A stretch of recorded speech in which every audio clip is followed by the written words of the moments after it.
Voilà. Bien. Alors, chers amis, bonsoir à tous. Merci d'être venus malgré ce froid très vif qui pique. Merci et bonjour à nos amis qui, par la vidéo de Paul, que je remercie, comme chaque fois, se connecteront bientôt en France, dans la France d'outre-mer et à l'étranger.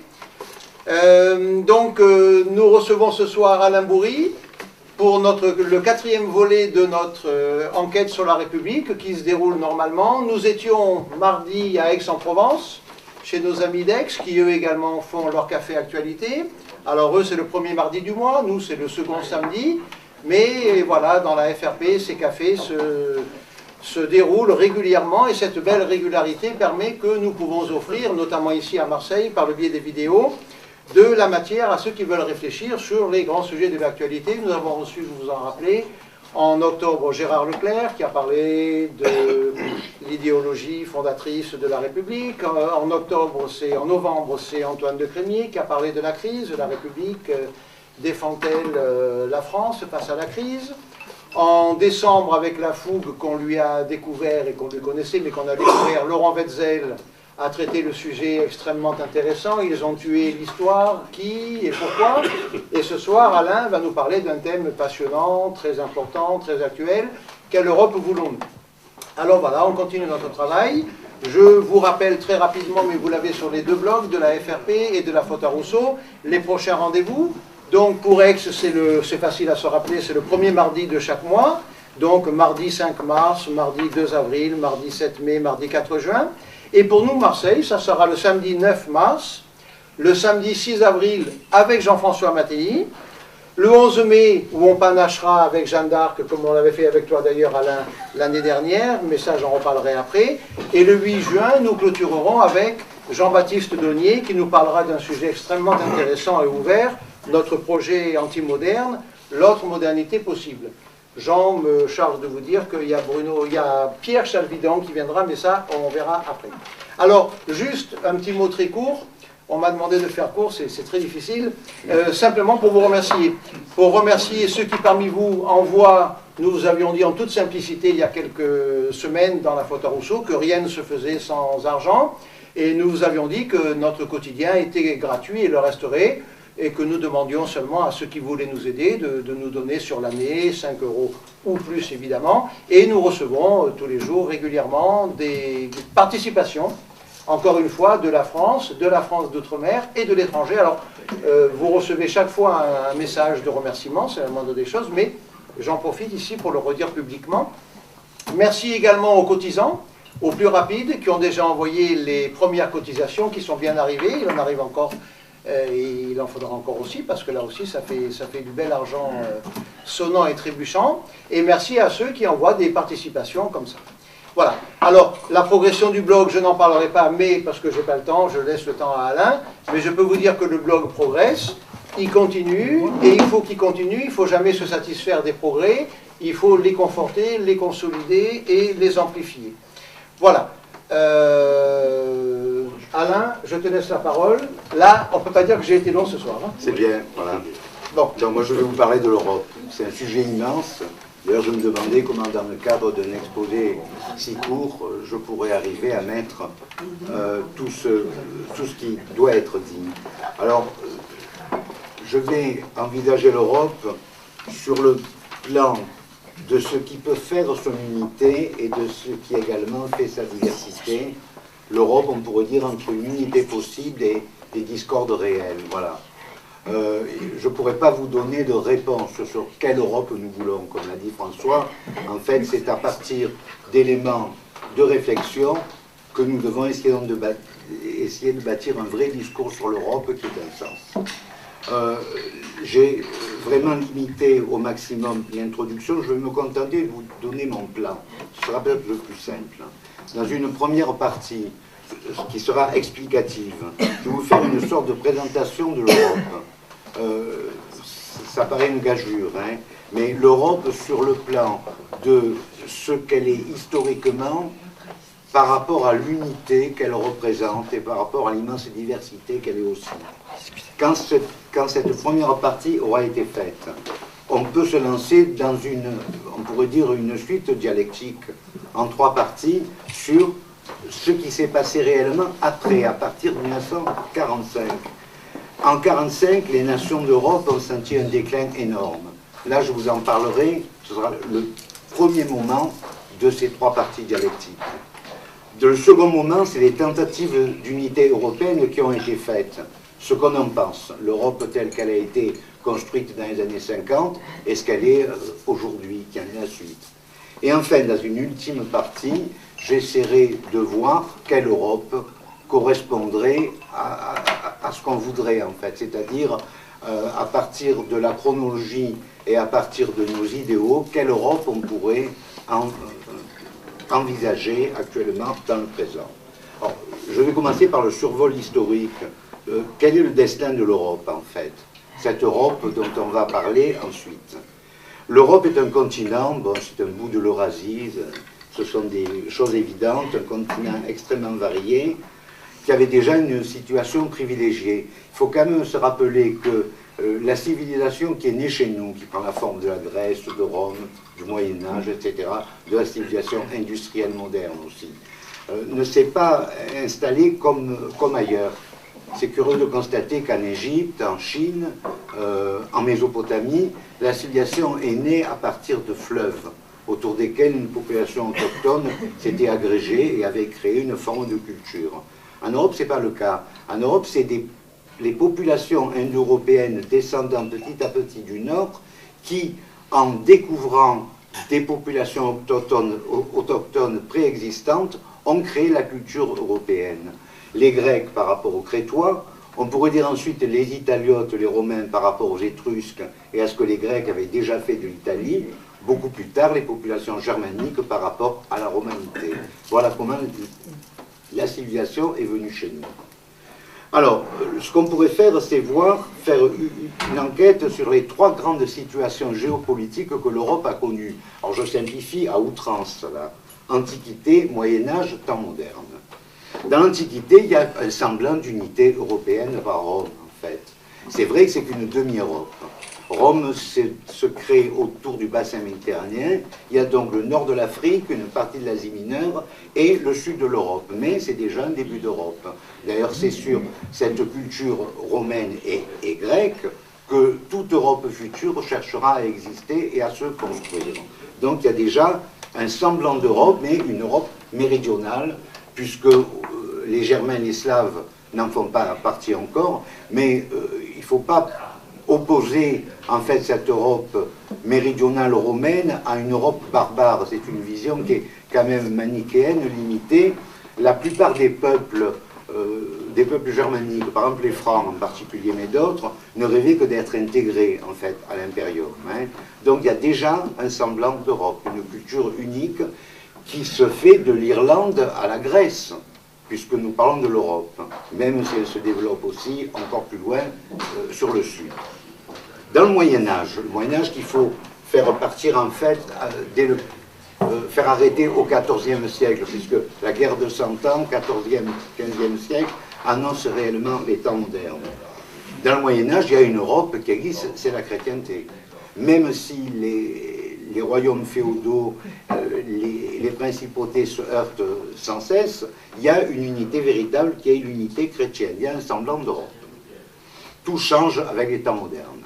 À partir du XVe siècle, on assiste au développement, au renforcement des nations, avec en même temps l'accélération du progrès, l'expansion mondiale de l'Europe, mais à l'intérieur de cette Europe, la rivalité de plus en plus grande entre les nations. Donc 3 périodes, une période de semblant d'unité culturelle, au moins pour l'Europe du Sud, période antique, une période médiévale où la chrétienté forme l'unité de ce qui est l'Europe, avec un pape, un empereur, qui a un semblant d'Europe, et au contraire, après, à partir du XVe siècle, une Europe divisée entre nations. Alors, à ces 3 situations, si je les juge par rapport à l'unité-conflictualité, c'est-à-dire à ce qui fait les facteurs qui rapprochent des facteurs qui opposent, qu'est-ce que ça donne? Ben, Rome, chemin vers l'unité, qui est culturelle. Songez qu'on parlait latin de la Bretagne, c'est-à-dire de l'Angleterre, en fait, jusqu'aux confins méridionaux. Unité matérielle, unité civilisationnelle, puis unité religieuse quand la romanité devient chrétienne. Et les guerres, la conflictualité ne concerne que l'extérieur. Rome fait la guerre aux barbares, c'est-à-dire à ce qui seront européens ensuite, et aux Parthes. Les Parthes, c'est les successeurs des Perses qui ne cessent d'empiéter sur Rome dans ce qu'était la Mésopotamie, en fait. Au Moyen-Âge, l'unité spirituelle est totale, et la conflictualité se fait encore vers l'extérieur. C'est la croisade. On devrait mieux dire les croisades. Les seigneurs français, allemands et anglais, c'est surtout la croisade en Orient. Mais pendant ce temps-là, l'Espagne fait sa croisade interne pour libérer le territoire des morts, et même les chevaliers teutoniques rivalisent avec Byzance pour essayer d'évangéliser, d'européaniser, si on veut, les populations baltes et slaves. Hein, vous voyez ? Au contraire, et on retrouve le même schéma que tout à l'heure, à partir de la guerre de 100 ans, tout change. Il y a toujours le christianisme, mais il n'y a plus de chrétienté, et les affrontements nationaux sont la base des rapports européens. Donc, à partir de ce petit résumé, on voit l'unité européenne est derrière nous, chose que Maurras avait vue en fait. Je crois que dans un texte célèbre, il évoque la République chrétienne qui existait avant et qui a laissé place ensuite aux pays, aux peuples, aux nations opposées. Un homme comme Guénon aussi considérait que la décadence de l'Europe, eh bien, en fait, c'est la fin du Moyen-Âge, puisque les nations émiettent l'Europe, parlant pour elles. À côté de ça, et je suis toujours dans la présentation générale, même si ça paraît un peu confus parce qu'il y a trop à dire, à côté de cette vision donc des périodes, parlons de l'unité culturelle. L'unité culturelle de l'Europe a toujours été ressentie, en fait. J'ai une petite anecdote que vous connaissez peut-être, que j'ai lue sur Gustave Thibon. Vous connaissez tous ce penseur. Revenant d'Amérique, retour d'Amérique, il a débarqué à Amsterdam. Et Thibon a dit « Je me sens européen jusqu'à la moelle ». C'est curieux de voir ce personnage qui est un méridional, un languedocien, en Hollande, donc un pays qui est très, très différent de la France du Sud, dire ça. Et il ajoute « Ici, je me sentis chez moi ». Donc rien que cette petite anecdote prouve que pour quelqu'un très enraciné dans une Europe particulière, qui est l'Europe catholique du Sud méridional, ben, l'autre Europe, c'est quand même encore l'Europe, on se sent chez soi. Évidemment, il faut le comprendre aussi par rapport à l'expérience de modernité extrême qu'il venait de vivre en Amérique. Il y a un parfum de l'Europe, en fait. Et je me suis amusé à voir quelles sont les 5 dimensions dans lesquelles l'Europe reste unie, indépendamment de ces conflits. Ces 5 faces sont d'abord le savoir gréco-latin, nous l'avons dit, partagé durant des siècles. Dans les universités d'Europe centrale et de Scandinavie, les thèses se faisaient en latin jusqu'à la guerre de 14.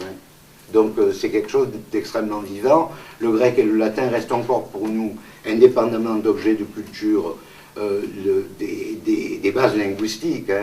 Dès qu'un animal nouveau, une plante ou un remède apparaît, il porte un nom grec.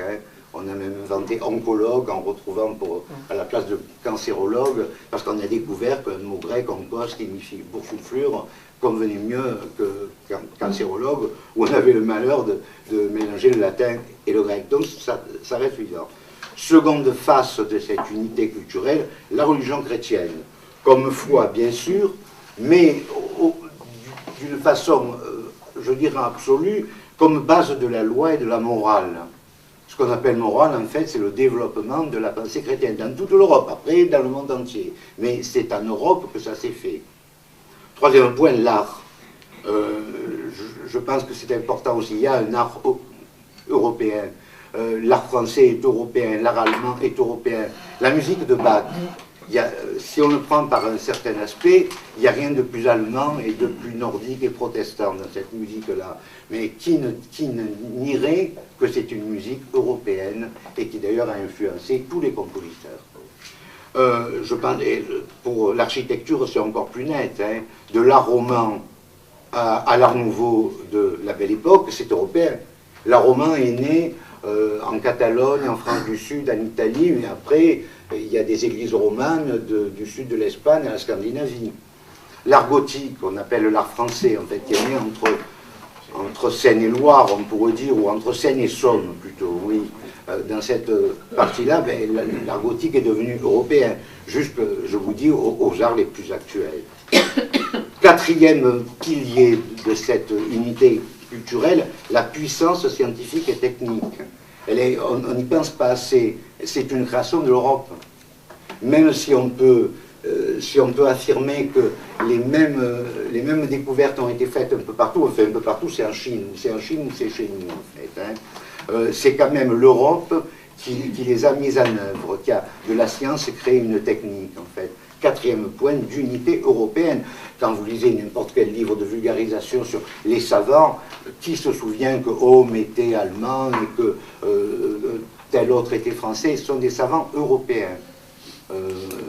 Et alors, le dernier point, le cinquième pilier qui crée l'unité culturelle, l'européanité, en fait, par-delà les nations en conflit, c'est une certaine adhésion à la personne, à la liberté, à l'individu. Alors, on dirait individu ou personne selon l'engagement politique qu'on a, mais cette vision de l'individu à la fois inviolable et créateur, et cette idée de liberté, c'est l'Europe en général, qui s'oppose comme un seul homme, on pourrait dire, au despotisme immobiliste de l'Orient. L'image qu'on se fait des cités grecques luttant avec courage contre la Perse, en fait, s'est reproduite des milliers de fois après dans toute l'histoire de l'Europe comme un foyer d'individus libres. Même ça a un mauvais côté parce que la Révolution exploite cette idée aussi, mais elle existe réellement. La personne créatrice et inviolable face à la masse qui croupit sous un tyran. En fait, ça c'est l'Europe aussi. Voilà, ça c'était la présentation générale de l'Europe. J'attaque à présent la partie plus politique, c'est-à-dire le déclin, l'Europe qui s'est constituée, et ce que nous voulons, nous. Alors, ça aussi c'est un point qui est évident mais dont on ne parle pas assez. En 1945, et ça on le sentait déjà en 1918, là donc on est dans le concret, dans l'actuel. L'Europe s'est sentie décadente et s'est en fait effondrée. En 1945, l'Europe elle est victime d'une guerre mondiale qu'elle a créée. Ça il ne faut pas l'oublier ça. Donc pour la première fois, non seulement l'Europe est en guerre, mais ça on le connaissait depuis la guerre de 100 ans, mais cette guerre fait que tous les pays d'Europe s'écroulent. C'est ce qui s'est passé. Concrètement, l'Europe est partagée par le rideau de fer entre la Russie, mais ce n'est pas la Russie, c'est une multination internationaliste. Elle se présente comme telle, l'URSS, qui d'ailleurs peut s'étendre à l'infini, d'un côté, et l'Amérique ultramoderniste, ultra-capitaliste, qui a un passé certainement, mais qui jongle avec. Hein, voilà. L'Europe est coupée de... Les colonies, qu'on a eu raison ou tort d'y aller, c'est un autre problème, mais qui était l'image de l'impérium de l'Europe, se sépare de nous. En 30 ans, les 30 glorieuses correspondent à la période où l'Europe a perdu toutes ses possessions mondiales, entre 45 et 75 en fait, hein, et aux deux extrémités, les deux maillons faibles. En 45, c'est les Pays-Bas qui perdent l'Indonésie, ça commence avec ça, et en 75, c'est le Portugal qui perd l'Angola, le Mozambique, et entre les deux, la France et l'Angleterre qui perdent tout avec plus ou moins de panache, avec l'Algérie comme quelque chose de lamentable ou mieux, voilà, l'Europe perd ça. Alors, il y a une puissance industrielle, ça c'est le bon côté de cette période, il ne faut pas oublier que c'est parce qu'on reconstruit. Les 30 glorieuses sont autant je veux dire une performance économique, ça on a raison, et aujourd'hui c'est bien normal qu'on regrette les 4, 5, 6% d'accroissement qu'on avait, alors qu'aujourd'hui on est à zéro, mais il y avait tout à reconstruire, et partout en Europe. C'était le moment, 45, 55 si on veut, où le vainqueur et le vaincu sont logés à la même enseigne. Alors j'insiste beaucoup sur ça, parce que ça va être le démarrage de la volonté de créer l'Europe, ça il ne faut pas l'oublier. Donc un sentiment d'impuissance qui règne, Allemagne coupée en deux, France qui règle pas ses problèmes coloniaux. Royaume-Uni qui s'en sort un peu mieux, mais une blague se disait en Angleterre à ce moment-là, le conservateur disait aux travaillistes, tu vas faire du Royaume-Uni le 51e des États-Unis, même eux qui s'en sortent mieux que la France et l'Allemagne, je ne parle pas des autres, l'Angleterre même est quand même vassalisée. Donc, un exemple entre mille, mais qui est symbolique, l'année 56. Qui montre bien dans quel état l'Europe était tombée. En 1956, il se passe deux choses, vous savez tous. Il y a Budapest, qui est une ville de culture, une ville européenne par essence, qui est écrasée par la barbarie soviétique. Personne ne bouge, bon, ça proteste évidemment, mais personne ne bouge, c'est tout juste si on accepte les Hongrois chez nous, parce qu'ils sont des milliers à passer en Autriche qui est encore occupée à ce moment-là par les Russes, en partie par les quatre vainqueurs, soi-disant. Mais donc il y a Budapest, personne ne bouge, et notre grand frère américain ne bouge pas plus. Et puis l'expédition de Suez. Les Anglais et les Français se sont imaginés qu'ils pouvaient peut-être jouer. Les Russes et les Américains n'étaient pas dire la décadence et le déclin d'impérium. Et c'est de façon, on va voir ensuite comment cette unité s'est faite. Alors, unité comment? Est-ce qu'il y en a eu? Il y a eu celle que j'ai montrée, qui est culturelle surtout. Hein. Et deux unités, ça a été celle de Napoléon et celle de Hitler. On n'en veut plus. Parce que chaque fois, c'est l'hégémonie d'une nation sur les autres, ça ne peut pas tenir. Et puis en plus, le développement d'une doctrine. Chez Napoléon, c'était un mélange de révolution et d'idées monarchiques. Chez Hitler, c'est le mélange de racisme, de traditionnalisme mal compris, de militarisme. Ça ne peut pas tenir. Donc il faut bien inventer autre chose. Créons les États-Unis d'Europe, disait-on déjà en 1945. Ça ne tient pas non plus, parce que les États-Unis d'Amérique se sont construits historiquement. Vous savez, les 13 États d'origine ont une historicité évidente. C'était des Anglais, en fait, qui se sont séparés de leur métropole. Et puis les nombreux États qui se sont agrégés autour, eh bien, c'est historique. Ils n'avaient pas de passé avant, sauf un passé amérindien, sur lequel on a tiré un trait. Hein, bon, mais pour les Américains blancs, c'était l'histoire qui faisait que l'Oklahoma, l'Utah devenaient des États. En Europe, c'est pas du tout le cas, on ne peut pas comparer, puisque chaque État a déjà sa propre histoire et qui, quelquefois, inclut le conflit avec le voisin. Donc, on ne peut pas comparer. La seule comparaison qu'on pourrait faire, mais elle est comique, c'est avec les cantons suisses. C'est vrai que les cantons suisses, eux, par la volonté de gens, se sont opposés à la puissance impériale, et même aussi un peu au roi de France. C'est la seule comparaison. Mais quelle différence d'échelle. En tout cas, il est très difficile de trouver un précédent pour unifier l'Europe. Et ça m'amène donc à voir la seconde partie de cette partie politique.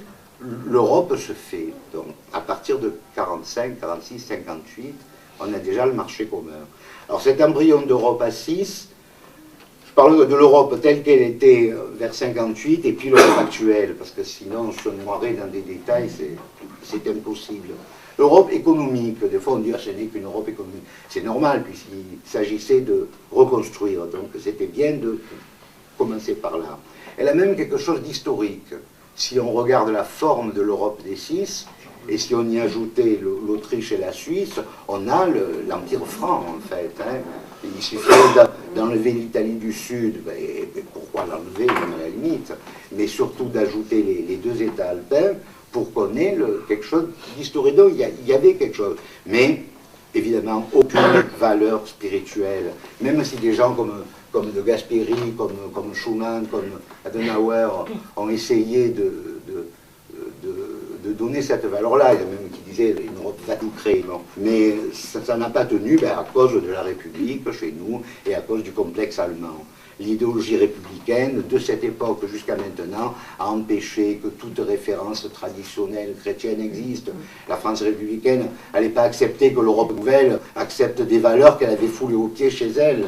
C'était pas possible.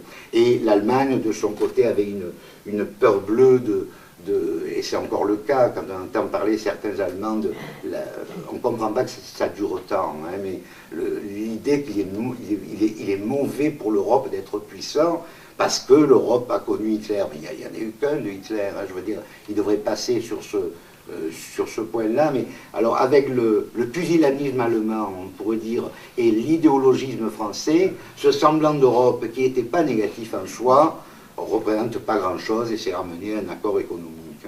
En plus, l'aspect politique, dès cette époque-là jusqu'à maintenant, s'est ramené à une technocratie tatillonne.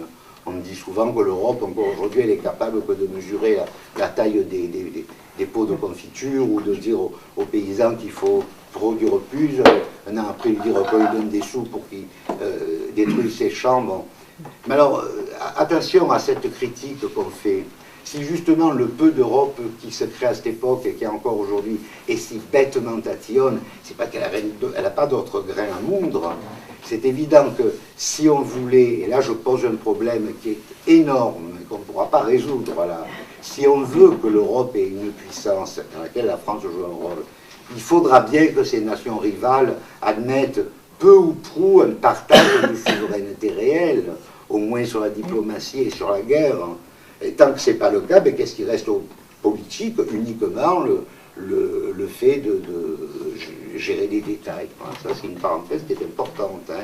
L'Europe ne se fait pas aussi parce qu'elle est impossible au point de vue de l'impérium. En fait, l'impérium européen ne peut pas exister par le fait même des nations qui acceptent des réglementations, mais n'acceptent pas de s'unir pour être forts. En fait, c'est ça le nœud du problème. Hein. Voilà. Alors là, c'est un point qui est toujours d'actualité. Que faire de la souveraineté de l'Europe? Est-ce qu'on peut l'envisager? Si on n'envisage pas, pas la peine de parler d'Europe. Hein.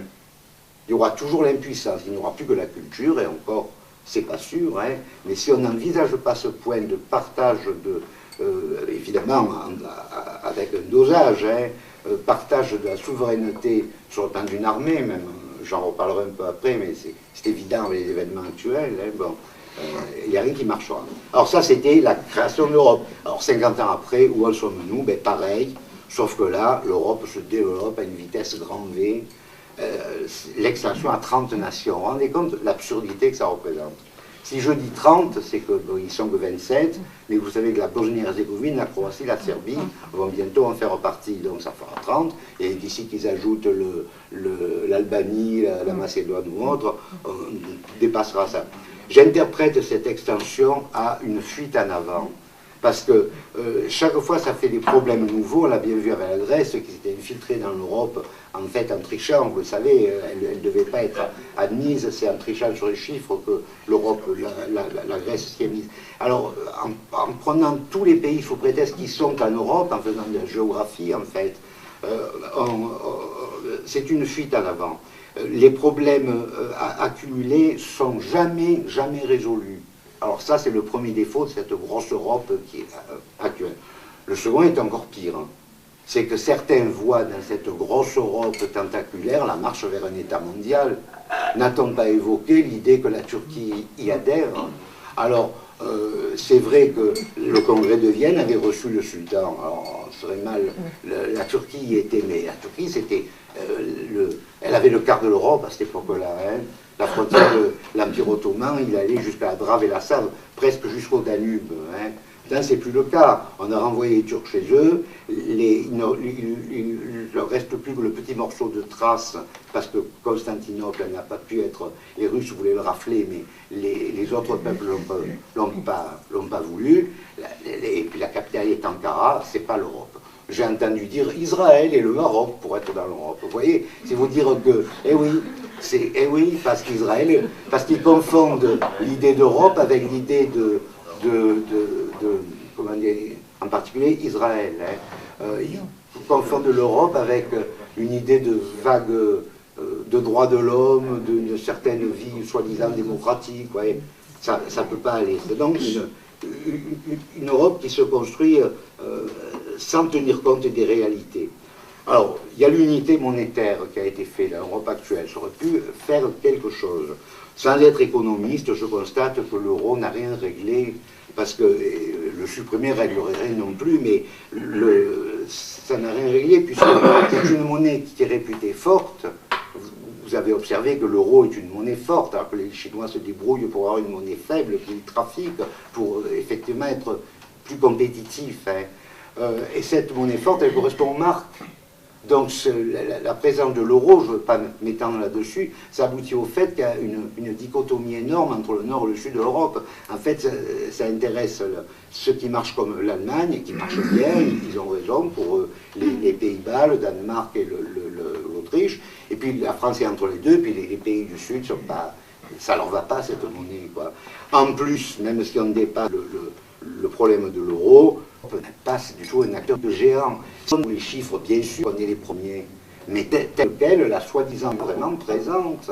Il y a les États-Unis, il y a la Chine, il y a même le Japon tout seul, 120 millions d'habitants, c'est pas beaucoup, hein, et qui est seul. Mais l'Union européenne, c'est pas le jeu économique qu'elle devrait être.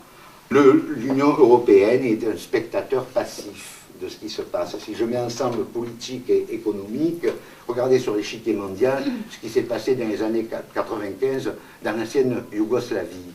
Ça aurait dû être géré par l'Europe, ça. Et en fait, c'est l'OTAN, c'est-à-dire, quand on dit OTAN, c'est l'Amérique. L'ONU, c'est l'Amérique. Hein, il faut voir les choses comme ça. C'est l'OTAN qui a tout réglé, direction américaine. C'est une honte pour l'Europe. Les petites expéditions, à tort ou à raison, qui ont été, moi je pense qu'au Mali, on a raison. Il n'y a pas de raison de laisser ces gens-là, ces terroristes islamistes, faire ce qu'ils veulent. C'est bien. Mais regardez comme la France a été seule. Mais il n'y a pas d'Europe, là. Il n'y a pas d'Europe. Donc, ils nous parlent d'Europe, ils ne sont même pas capables de faire l'Europe. C'est comme quand ils nous parlent de démocratie, il n'y a même pas de démocratie réelle. Vous voyez les mots qui ne veulent plus rien dire, là. Hein. Donc, l'Europe, c'est quelque chose qui est décadent, finalement, qui ne fonctionne pas, qui ne marche pas. La Libye, c'était pareil. Et ça tient aussi au manque de moyens. Alors qu'on est très riche, on pourrait avoir les mêmes avions de gros transport que les Américains et les Russes. On ne les a pas parce que chaque nation, prise à part, n'est pas assez riche. C'est pas comme ça, ils ne posent pas ce problème-là. On demande aux grands frères américains. Quand on est, je ne sais pas pour quelle expédition la France a fait, je m'intéresse un peu à ces points-là. Les Russes, à un moment, nous avaient prêté des Antonov, qui sont ces avions gros porteurs qui sont plus gros que nos Transal et qui permettent qu'on transporte, par exemple, un gros char. Alors que le Transal, il pourra transporter, et encore en pièces détachées, une automitrailleuse. Voilà. Les Russes nous avaient envoyé la note. Hein. C'est un peuple européen, nous avait envoyé la note, une note salée pour les quelques Antonov qui avaient servi. Donc, finalement, je me disais, quelle Europe? Même si on veut l'Europe, elle ne se crée pas du tout. Ou le peu qui se crée d'européens, c'est mondialiste et c'est du détail qui ne nous intéresse pas. Ce qui m'amène donc à la fin de cet exposé politique, donc là, quelle position avoir sur l'Europe? Moi, je ne vous donnerai pas de ligne, de toute façon. Je fais 3 remarques. La première, c'est que tout révèle que les nations existent. Voilà, ça, il ne faut pas nier le fait. Donc, ce n'est pas en niant les nations qu'on pourra faire une bonne Europe, c'est au contraire en les reconnaissant. Là, je retrouve le thème de l'Europe des patries, que De Gaulle avait bien raison de dire, que d'autres ont repris aussi, mais dont on est très loin, actuellement, très très loin. Donc les nations doivent développer au contraire leur tradition, en cherchant quand même dans chaque tradition ce qui peut faire un pont avec les autres. Il ne faut pas, évidemment, dans nos traditions, revitaliser dans le peuple. Il ne faut pas exalter tout ce qui est conflictuel, évidemment, ce ne serait pas productif, hein, mais tout le reste peut l'être, tout le passé commun. Je vous citais tout à l'heure les Indo-Européens, plus personne ne s'intéresse à ça, mais c'est quand même une unité importante. Hein. Il ne faut plus employer le terme de race, mais ces ethnies qui sont en Europe sont des ethnies sœurs. Ça, c'est un fait. Les Grecs et les Romains, les Italiotes, les Germains, c'est les mêmes gens. Il suffit que vous compariez certains vocables, les noms concernant la parenté en particulier, mais bien d'autres encore, le prouvent largement. Alors donc ça c'est le premier point. Seconde remarque, je pense qu'il y a des Europes. Il est complètement fou de vouloir, il y a 2 ou 3 Europes en fait, il est complètement fou de vouloir faire l'Europe continentale intégrale. C'est beau de dire de l'Atlantique à l'Oural, mais si on est très franc, alors on dirait du Groenland à Vladivostok. Donc ça montre, eh oui, puisque le Groenland, c'est le Danemark, et la Russie, il y a des Russes, à Vladivostok, il n'y a que des Russes. Hein. Donc l'Europe continentale intégrale, c'est impossible. Alors, en plus des raisons que j'ai données tout à l'heure, le mondialisme idiot, mais même pratiquement, même pour nous, l'Europe totale est impossible. Il faudrait partir de l'Occident européen, qui était en fait l'Europe des six dont je parlais avant. C'est de ça qu'il faudrait partir pour créer une Europe qui ait une âme, et une Europe qu'on puisse aimer. Parce qu'en fait, si on veut qu'il y ait une Europe, il faut qu'à notre nationalisme français se superpose un patriotisme européen. Si ce patriotisme européen existe, c'est qu'il a des raisons d'exister, qu'il y a quelque chose à aimer, une culture commune, une force commune. Il n'y a pas de pays, il n'y a pas de culture qui se fait si elle n'est pas forte. Voilà. Et là, ce sera bien possible, dans cette Europe occidentale réduite, de le créer. Parce que quand même, c'est bien évident que, je sais pas, tous les prix Nobel, tous les 9/10 des musiciens, je ne sais pas, je pourrais faire 90% dans presque tous les domaines, se sont faits entre l'Angleterre, l'Italie, l'Allemagne et la France. Quoi. Bon, c'est évident. Je veux dire par là, c'est pas qu'il faut être déligner les autres, loin de là. Mais enfin, l'Estonie, la Bulgarie, la Mordovie, le petit morceau de Russie où s'est réfugié Depardieu, sont des pays européens, mais enfin, on n'en a pas besoin pour créer un noyau solide. Donc, il y a des Europes, et donc, en gros, il y en a deux. Il y a l'Europe germano-latine, catholique et protestante, c'est la nôtre, et puis il y a l'Europe byzantine, slave, orthodoxe, c'est l'autre Europe. Il faut être amis, hein, mais on ne peut pas créer un État, une confédération totale prenant tout le monde. Troisième remarque, alors quelle est la vision qu'on pourrait faire sur cette Europe possible? Ben, le protectionnisme dont parlent beaucoup de gens, maintenant le Front National, l'UMP, même des fois des socialistes, ben, il ne faut pas l'imaginer au niveau de chaque nation, c'est la mort assurée ça. Hein. Par contre, un protectionnisme intelligent dans cet ensemble européen occidental, ça marcherait. Et c'est faire tout simplement ce que fait la Chine, ce que fait l'Amérique, ce que fait le Brésil. Ce serait tout simplement faire comme les autres. Et là, on pourrait, militairement et diplomatiquement, avec le problème que j'ai soulevé tout à l'heure, c'est quelque chose, c'est cet ensemble-là. Cet ensemble-là, il fait 250 millions d'habitants, c'est-à-dire presque autant que l'Amérique, ils sont 300. Hein. Il représente 10 trillions. Trillion, c'est 10 puissance 12, c'est 10 000 milliards en produits bruts. Hein, si on additionne les produits bruts de la France, de l'Allemagne, de l'Italie, j'ai même pas mis l'Angleterre et l'Espagne. Hein. J'ai fait une Europe réduite, plus le Benelux, la Suisse, l'Autriche. Voilà. Ça fait 10 trillions, c'est énorme. On est juste en dessous des États-Unis et au-dessus de la Chine.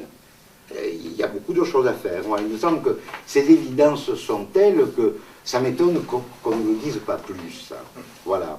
Enfin, je comprends très bien pourquoi on ne le dit pas plus aussi. Mais enfin, c'est quand même dommage. Voilà, donc pour conclure, 3 solutions se présentent pour nous, gens d'Action française et patriotes même, et pour tous les Français. Il y a 3 solutions sur l'Europe. 1, le repli national exclusif. C'est ce que semblent demander des fois des gens comme le Front National. À mon avis, c'est sûr qu'on sauvegarderait notre identité, à condition, encore entre guillemets, mais c'est sûr qu'on jouerait plus un rôle de premier plan. Si on veut que la France joue un rôle impérial au sens, non pas politique, mais au sens sociologique du terme, idéologique, on ne peut pas s'en contenter. Deuxième réponse, l'ouverture tous azimuts à toujours plus d'Europe. C'est la pire des solutions. C'est ce qui se fait actuellement. Ça, il faut peut-être partir de certains éléments de cette construction-là, mais il faut la changer complètement. C'est la pire des solutions. Troisièmement, constituer un ensemble européen limité, c'est quelque chose qu'on n'entend jamais, mais cohérent, dans le respect des personnalités de chaque nation. Ça me paraît la seule réponse acceptable. Alors après, évidemment, tout dépendra des vœux des peuples, des problèmes énormes seront soulevés par ce que je dis, si c'est appliqué, mais il me semble que ça vaut le coup. Cette Europe-là est tout à fait viable. Voilà, j'ai peut-être été un petit peu trop rapide.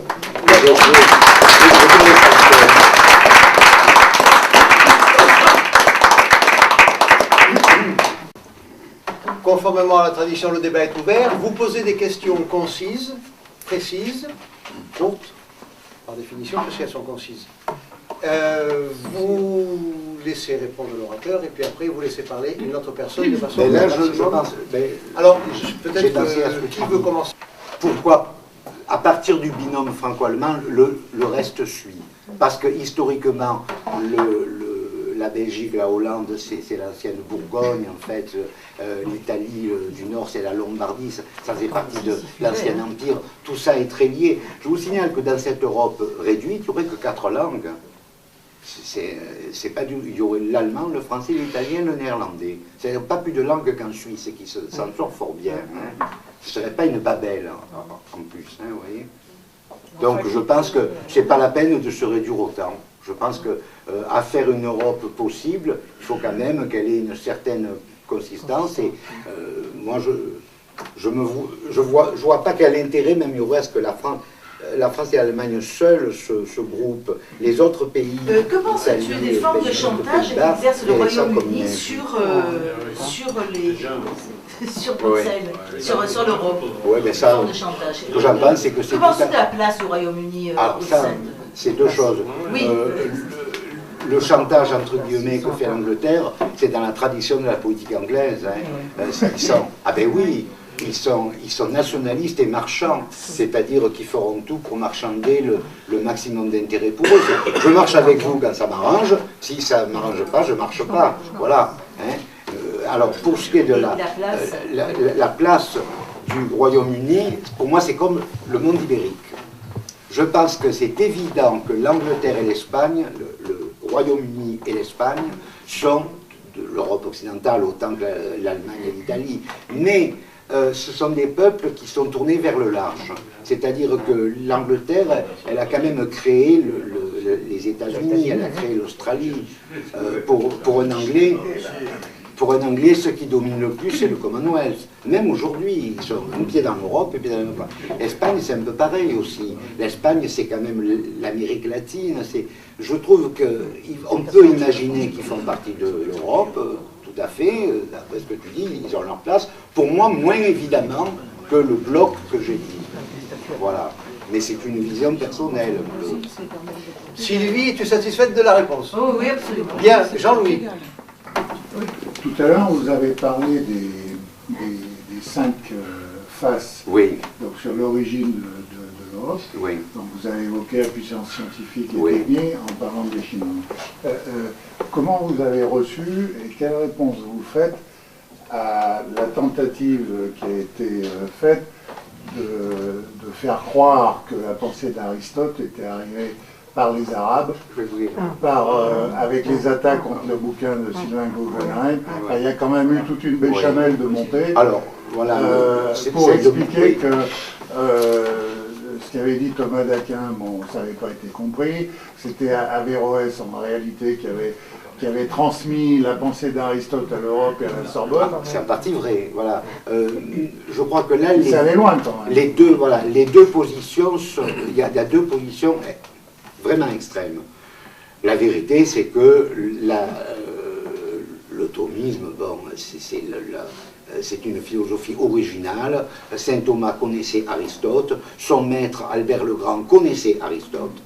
C'est un fait aussi qu'une partie des textes nous sont revenus, mais de toute façon ça venait par Byzance, et étant donné que les Arabes avaient pris la Grèce et Byzance, ils avaient gardé plus de textes que nous. Et tout naturellement, c'est vrai que par Averroès, par Avicenne, on a eu un complément. Je vous signale aussi sur ce plan, parce que je sens le racisme qui est dans ceux qui posent cette question-là, c'est pour montrer que vous les Européens, c'est nous les Arabes qui vous ont apporté le savoir. Il y a un peu cette idée-là qui est débile.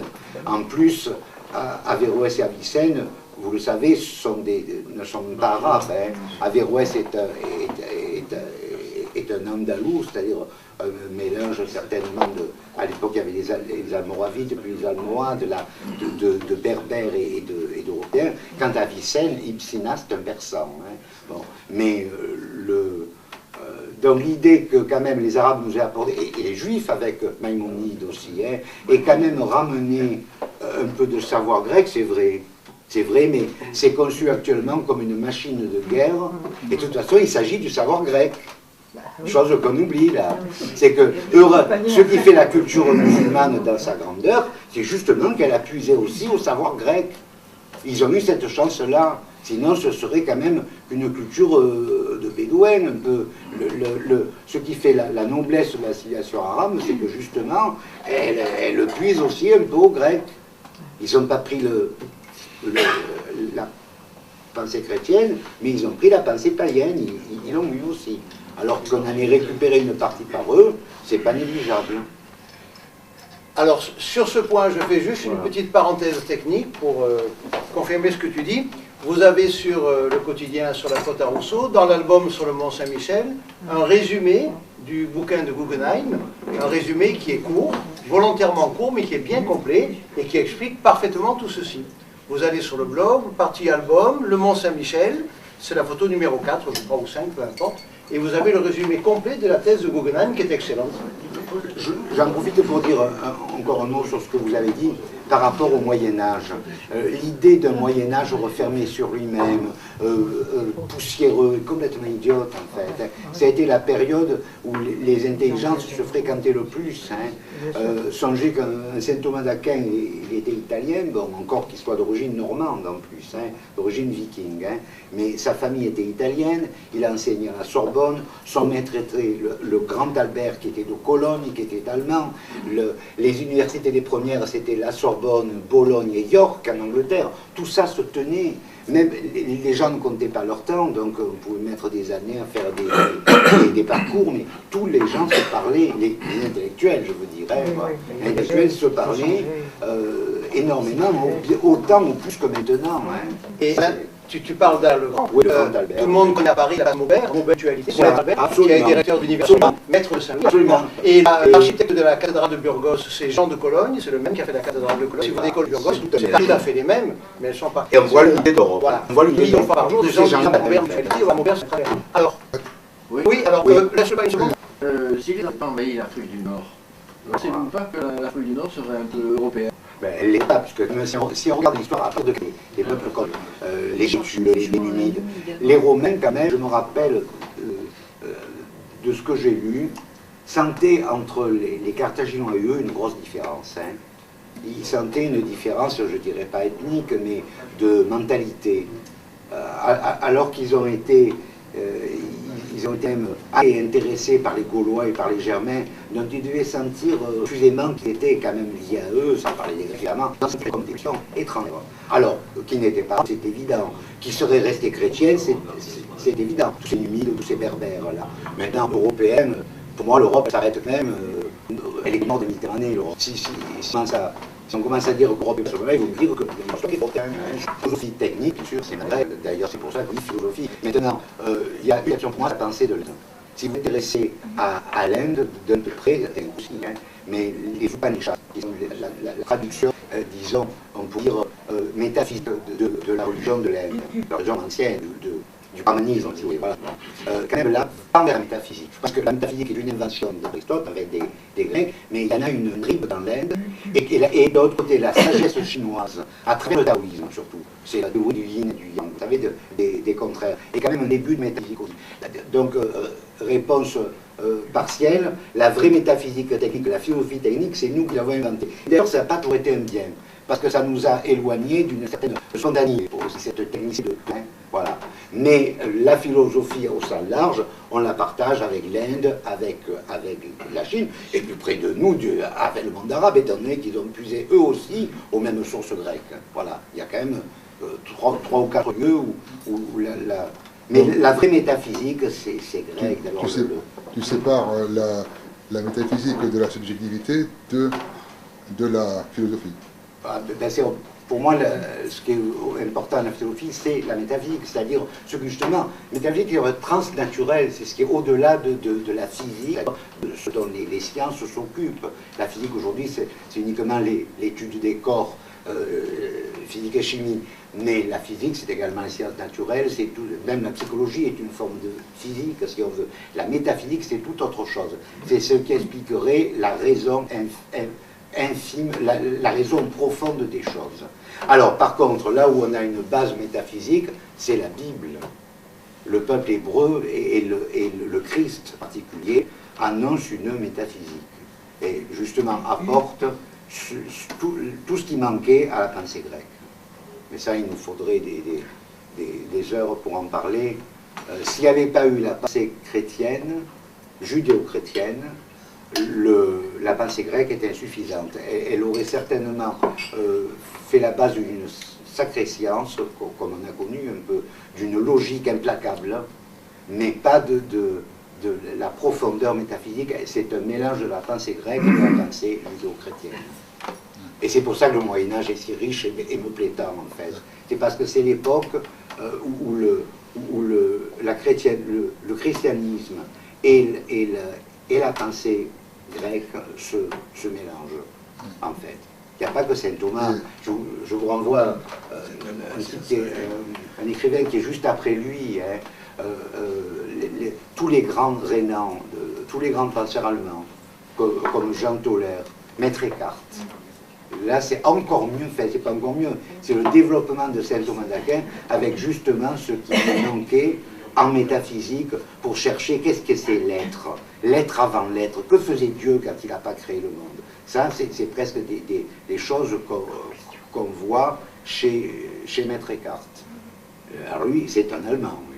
Et d'ailleurs, les Allemands sont très fiers, même les nazis avaient essayé de l'annexer, parce qu'ils sentaient bien, même s'ils ne comprenaient pas grand-chose, ils sentaient bien que c'était un génie, en fait, comme saint Thomas. Et comme les Anglais aussi. Alors, les Anglais, au Moyen-Âge, ils ont apporté l'aspect scientifique. Hein. Un homme comme Bacon, pas le Bacon de l'époque de Descartes, le premier Bacon, au XIIe, au XIIIe siècle, il a écrit des formidables au point de vue scientifique. Un Anglais, qu'on donne un nom français, Grosseteste, c'est un nom qui est Grosseteste, c'est un philosophe de l'époque de Bacon, 12e, 13e. Il a écrit des trucs sur la lumière, sur l'optique, qui sont géniaux.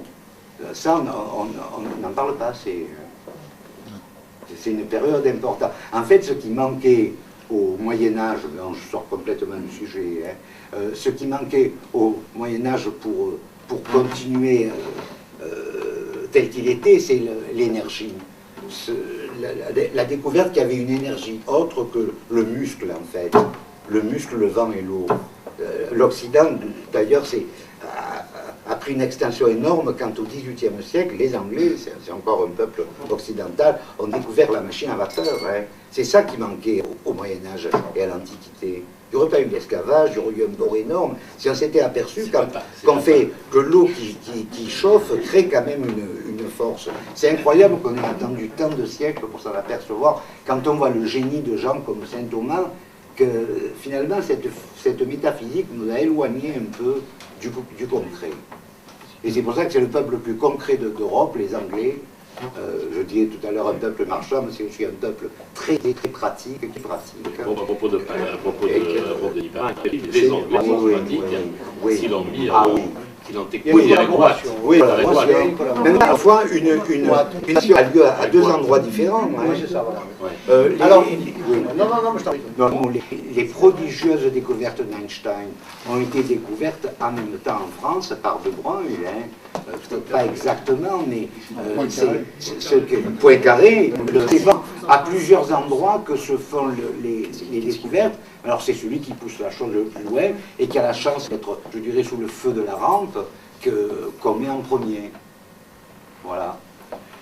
Alors, on est loin de l'Europe. Encore une question à Jean-Louis, après je dirai une chose moi, peut-être éventuellement.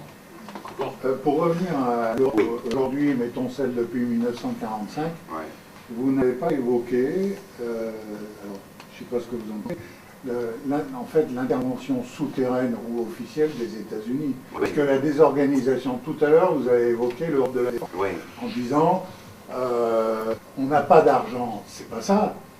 C'est pas du tout ça. C'est ils ne veulent pas mettre d'argent. Les Allemands, ils vous disent tous dans l'Europe du Nord, nous on a le parapluie américain. Oui, voilà. Et les Allemands mettent un pourcentage de PIB dans la défense qui est absolument ridicule. Donc, nous on met 2 à peu près, ou de mettre 1,4. Non, j'écoutais l'autre Pilouche, qui est un spécialiste de l'affaire, qui disait que Angleterre plus France c'est 50% Ah du oui. budget de la défense Ah, pour oui. 350 millions d'Européens. Là-dedans, On est en plein délire. Voilà. Et oui. Non, mais ça veut dire que Oui. en fait, tous ces échanges, ces cénacles, ces réunions, Ouais. ils parlent de quoi?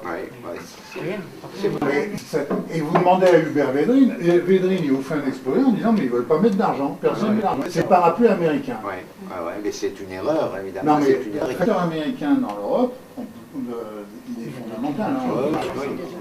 On ne peut pas le... Je suis bien d'accord avec vous. Jean-Louis, j'avais une question à poser. Jean-Louis? Oui. Non? La baisse historique Il veut pas Ouais. du budget de l'Europe, Oui, ça, je vous n'y suis de pas mettre trop au bout, intéressé. c'est un négatif. Oui, je ne sais pas qu'en penser. Oui. Je n'ai pas d'idée là-dessus. Elle n'est pas énorme, cette baisse. Ça me 2 souligne. milliards d'euros quand même. Ouais. Tu as encore un peu? Ouais. Alors, moi j'aurais juste voulu dire une chose sur la spiritualité, si je puis dire. Oui. Parce que tu as écarté la Russie et tout. Je n'ai pas Bon, écarté. non, On ne peut pas faire l'Europe avec eux. Voilà. C'est- Mais bon, comme je m'intéresse à ce sujet, tout le monde le sait, enfin si on veut le savoir, il y a quand même un rapprochement pour la première fois depuis des siècles, vraiment, entre l'Église orthodoxe et l'Église catholique, C'est bien. pour défendre des valeurs, etc. Alors, est-ce que ça, c'est pas quand même porteur d'un certain espoir? Sûrement, oui. Voilà, non, mais dans la vision, tu t'as carrément dit, bon, les Russes, on peut pas, etc. Non. Alors, s'il y a vraiment un rapprochement de spiritualité, est-ce que c'est pas de ça dont on a besoin le plus? Bon, Jean-Luc, tu parlais d'argent, bien sûr, et tout, mais la spiritualité, bon, c'est quand même quelque chose. Oui, mais S'il y a un pas ce qui domine, rapprochement... malheureusement. Pardon? Ce n'est pas ce qui domine, malheureusement. Oui, mais aujourd'hui. les lames de fond, d'accord, mais enfin... Je suis quand même 100% d'accord avec toi, mais dans mon idée de ne pas inclure le monde slave, pour lequel j'ai une admiration immense, je m'intéresse aux Russes, j'ai fait le russe, etc. Bon, c'est un pays qui m'intéresse. Si je ne les mets pas dans l'Europe qui est possible, c'est parce que je me méfie d'un ensemble tentaculaire. D'accord. C'est uniquement pour ça. D'accord. C'est pas du tout que j'ai le moindre mépris pour les Slaves. Au contraire, au contraire. Non, Ariane, vous avez raison. Non, mais juste noter la chose, quoi. Pour la première fois depuis des La spiritualité se siècles... perd complètement. Pardon? La spiritualité se perd complètement. Surtout chez nous. On est le peuple matériel. Oui, mais justement, Surtout chez nous. est-ce qu'on n'a pas une réponse à cette perte de spiritualité? Bon, ça prendra du temps, mais est-ce que c'est pas par là qu'il faut commencer? Non, mais oui, je suis bien d'accord. Hein. Simplement, faire l'Europe, c'est aussi un problème politique. Ah, bien sûr. Mais il faut penser une chose, qu'en Russie, il y a quand même 70 millions de musulmans. Oui, ben, C'est quand même important. c'est pas grave, ça. C'est pas grave. Ils vont se réveiller. Non, quand même, des 70 millions, je sais pas, vous prenez ce chiffre. Vous mettez le Kazakhstan avec. Non, il n'y a pas 70 millions. Les Russes sont 100. Non. Les Russes sont 140 millions. Et qui est musulman en Russie, en République de Russie, l'ancienne RSFSR, hein, il y a les Bashkirs, les Tatars, qui sont quelques millions. Ce que vous appelez 40 millions, c'est les Kazakhs, mais c'est un autre État. Ah oui, c'est un autre État, Maintenant, c'est fini. bien sûr qu'ils sont la botte russe, parce qu'ils parlent tous russe, hein, mais c'est pas la Russie. Hein. La Russie est une forte... Alors je vais vous dire un truc, il y a une forte minorité musulmane qui est bien en plus, 30%. Mais c'est pas du tout grave. Les musulmans de Russie, ça n'a rien à voir avec nos immigrés. Ils sont la main dans la main avec les orthodoxes dès qu'il s'agit de critiquer ce qui ne plaît pas dans le monde actuel, cette décadence des mœurs, cette espèce de déliquescence permanente. Là, il y a un texte que je trouvais sur Internet, un texte signé par l'Église orthodoxe russe, dans l'Église officielle d'État, et les imams, les oulémas, je ne sais pas quoi, de Kazan, c'est-à-dire de Tatarstan, des Tatars, disaient la même chose. Et il n'y a aucun désir chez les musulmans russes d'embêter les chrétiens, loin de là. Pas la même chose pour les gens du Caucase. Hein. Là, c'est différent. Les Tchétchènes et ces deux peuples-là, ils ont une tradition, depuis que Catherine le Grand a pris ces peuples-là, de haine de la Russie. Et ils se sont fait musulmans, parce qu'ils sont salafistes ou autres, extrémistes, au XVIIIe siècle, justement par haine des Russes. Vous voyez, donc c'est pour dire les Ingouches, les Tchétchènes, pas les Tatars. Les Tatars, ils se comportent bien. Et les 42 millions que vous dites, là, il faut mettre les Kazakhs, ils sont plus russes, ceux-là. Hein. C'est fini. Voilà, et je crois que c'est bon, c'est fini comme la vidéo. Alors merci Alain, merci pour les questions.